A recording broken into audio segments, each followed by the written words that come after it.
Good evening. Welcome to South Asia Newsline. I'm Uzma Jafri. Here are the top stories we are tracking for you on Wednesday, the 18th of March.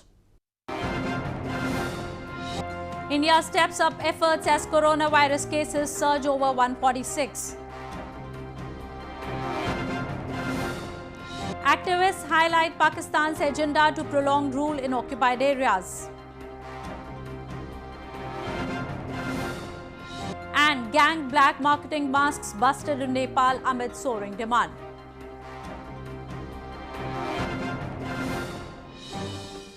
And now for all the details. Authorities across India have stepped up efforts to contain the spread of coronavirus as number of positive cases in the country jumped to over 146 on Wednesday.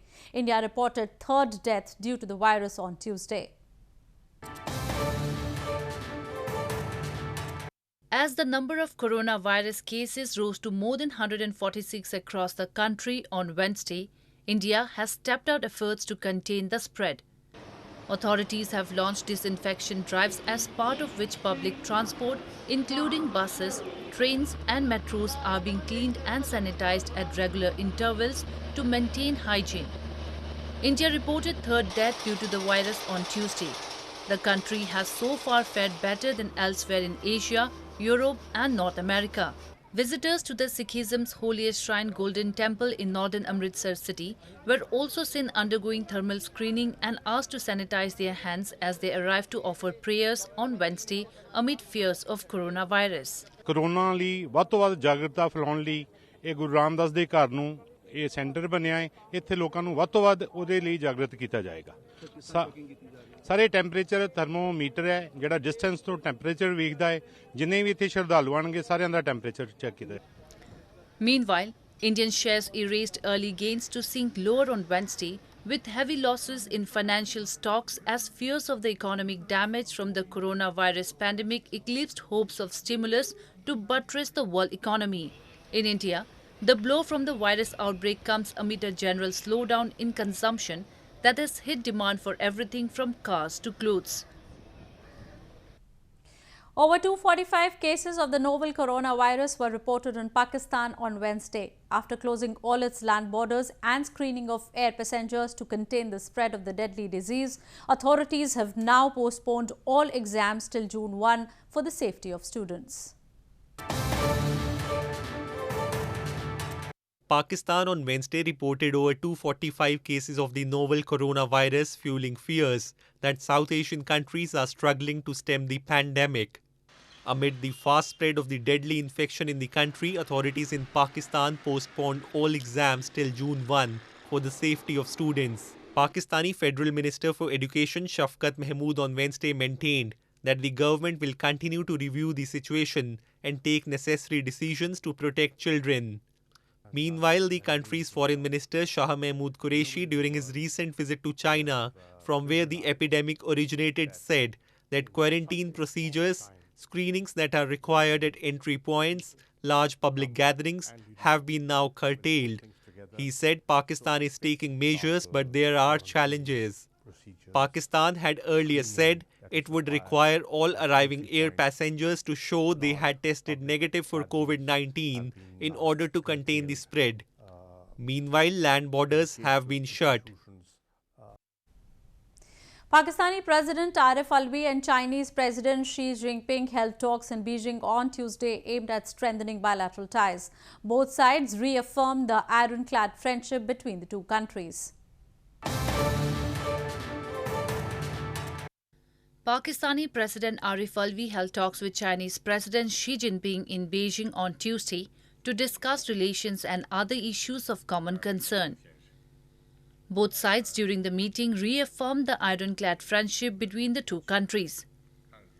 Alvi, who was on a two-day visit in China at the invitation of Xi that began on Monday, expressed solidarity with the people and the leadership of China while they were successfully fighting the COVID-19 outbreak. See the friendship between China and Pakistan, we are iron brothers. It has a long history. That this is the time to come and express our solidarity that we are together. This is the time when there is a need to show to the world and to our own people that we stand together. President Xi said, no matter how international landscape might change, China would always stand firmly by Pakistan. Moving on. Activists from Gilgit-Baltistan and Pakistan-administered Kashmir have said that Pakistan has been illegally ruling both the territories and is misusing the natural resources. They highlighted how Islamabad has been spreading lies and myths about India to prolong its rule in the occupied areas. Asserting that Pakistan is an occupier, activists from Gilgit-Baltistan and Pakistan-administered Kashmir have said that Islamabad is ruling in both the territories illegally and is misusing the natural resources. Speaking at an event held recently in Geneva, activist Senge Sering said that Pakistan wants to prolong the illegal occupation in both the regions, which are part of India's Jammu and Kashmir, by spreading lies and myths about India and confusing the international community and the local people. What Pakistan has been doing in Gilgit-Baltistan, in Mirpur and Muzaffarabad and other occupied areas, and how it has been able to use Islam, religion and terrorism as a tool to create mayhem in the entire region and cause bloodbath that has slowed down the economic development, but at the same time have deprived us of an amicable solution that we deserve. Political activist Sajjad Raja also highlighted that Pakistan has been using the illegally occupied region of Pakistan-administered Kashmir to harbor terrorists and mount attacks on Indian soil. Activists have long expressed concern over the effects of terrorism and radicalization on the local population in Pakistan's illegally occupied areas. They blame people are denied even basic fundamental rights and are meted out with severe brutality for voicing their concerns. UN has called for the inclusion of child protection and the specific needs and rights of children in the intra-Afghan negotiations throughout the Afghan peace process. The UN Special Representative for Children in Armed Conflict, Virginia Gamba, said the measures to protect children at the earliest in the Afghan negotiations will ensure sustainable peace in the country. United Nations Special Representative for Children and Armed Conflict, Virginia Gamba, has called for the inclusion of child protection and the specific needs and rights of children in the intra-Afghan negotiations throughout the Afghan peace process. Gamba, in a statement on Monday, said Afghanistan remains the deadliest conflict for children and that the measures to protect children at the earliest stages possible of the intra-Afghan negotiations has a strategic value for sustainable peace and stability. The official said children in Afghanistan have been used and abused by parties to conflict for years and have been victims of grave violations. While raising concern over the abuse, Gamba said boys and girls below the age of 18 years should be at the heart of peace-building efforts and included in protection and prevention strategies supporting Afghanistan's transition towards sustainable peace. The Special Representative reiterated the commitment of her office to support all parties engaged in the peace process in Afghanistan in this regard. As the number of COVID-19 cases in Sri Lanka rose to 43 on Tuesday, the government decided to suspend all international flight arrivals for 2 weeks beginning Wednesday midnight. Sri Lankan President Gotabaya Rajapaksa, in a televised address, asked all citizens to support the government in combating COVID-19. Sri Lankan President Gotabaya Rajapaksa has advised suspending all international flight arrivals for 2 weeks beginning Wednesday midnight to prevent spreading of COVID-19. The government will also make arrangements to evacuate Sri Lankan pilgrims currently touring in India. President Rajapaksa said that the country cannot be paralyzed even though the government has to do everything it can to overcome the problem. The move is aimed at halting entry for any possible new cases into the island nation that has reported 43 COVID-19 cases till Tuesday. This also comes as reports surfaced that those who returned from affected countries and found to be positive for the virus were evading quarantine. The Sri Lankan government has taken several more measures in curbing the spread of COVID-19 by limiting congregation of people and declaring a 3-day holiday till March 19. In a televised address on Tuesday, Rajapaksa asked all citizens to support the government in combating COVID-19 and sought a strong mandate in the general elections scheduled next month, which many opposition parties want postponed. With soaring demand for face masks due to the novel coronavirus outbreak scare, police in Nepal's capital Kathmandu on Tuesday confiscated over 1 million surgical masks that were being hoarded to sell in the black market.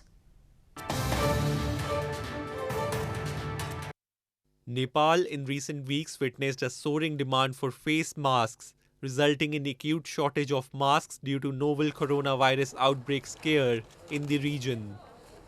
The police in Nepal's capital Kathmandu on Tuesday confiscated over 1 million surgical masks that were being hoarded to sell in the black market. There is currently one confirmed coronavirus case in Nepal. However, traders across the landlocked Himalayan nation have started hiding surgical masks, which has further plummeted the price of the essentials. The masks earlier used to cost less than 5 Nepali rupees, but the prices have now soared to at least 30 Nepali rupees per mask. लगभग 1,78,250 थान marks चाहिँ विशेष सूचनाको आधारमा पक्राउ गरेका थियौँ। यसलाई continue दिने क्रममा हिजो कपनको मिलन चोकमा यति ठुलो परिमाणमा मार्क्सहरू बिक्री वितरण गर्दैछ र अत्याधिक मूल्य मतलब चाहिँ 31 रुपैयाँमा एक पिस मार्क्स लगाएर बिक्री वितरण गर्छ भन्ने सूचना हामीले अस्ति नै लिइसकेको अवस्था थियो। हिजो काठमाडौँ प्रहरी परिसरबाट हाम्रो टोली कपनमा गएर बसिसकेको अवस्थामा र त्यहाँ बिक्री वितरण गर्ने गाडी ल्याएर बिक्री वितरण गर्ने प्रयास भइरहेको अवस्थामा हाम्रो टोलीले चाहिँ यो मार्क्स सहित मान्छेहरू नियन्त्रणमा लिएको अवस्था हो। As per the police records, a total of 11 persons have been arrested on the charges of creating artificial shortage and black marketing of the surgical masks so far. The government is preparing to sell all the seized masks to public in cheaper price. The development comes at a time when the world is facing a huge shortage of masks amid the outbreak of COVID-19, a pandemic which has claimed the lives of more than 7,000 people globally. A skiing course was organized recently in hill resort town of Gulmarg in India's Jammu and Kashmir to promote adventure tourism. The event witnessed participation from across the Kashmir Valley and around the world.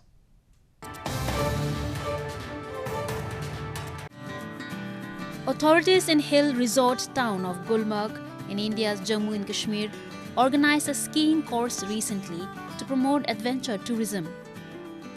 The one-of-its-kind course offered training in skiing under the supervision of experts, in which people from different areas of the Kashmir Valley and tourists from around the world took part. The enthusiastic participants thanked the authorities and thanked them to organize such kind of events more often. इसमें तो बहुत ही बढ़िया scope है। पहले nationals state यहाँ पे state district हो रहा है, फिर नेशनल्स के लिए जा सकते हैं हम, नेशनल्स के बाद इंटरनेशनल के लिए जा सकते हैं, उसके बाद ओलंपिक्स में हम जा सकते हैं। इसमें बहुत ही बढ़िया स्कोप है स्कीइंग में। Climate in Gulmarg is perfect for carrying out myriad winter activities and games. Local ski lovers said such activities will definitely help in boosting and promoting tourism in the region. Like snow is like everything, it's in heaven for us. और इसी में skiing करना, enjoy करना, speed को enjoy करना, techniques अपनाना slope पर, it's a very amazing thing. Kashmir, often called the heaven on earth by visitors, is one of the most visited destinations in India and also among the best skiing destinations in the world. The snow-covered slopes in the valley are perfect for skiing, giving reason to a number of adventure seekers to visit it every year. Well, that's all we have for you from South Asia this evening. Now our viewers can watch the show on southasianewsline.com. You can also visit us on facebook.com/SAsiaNewsline and follow us on Twitter @SAsiaNewsline. That's all in tonight's edition. We will see you same time tomorrow. Good night.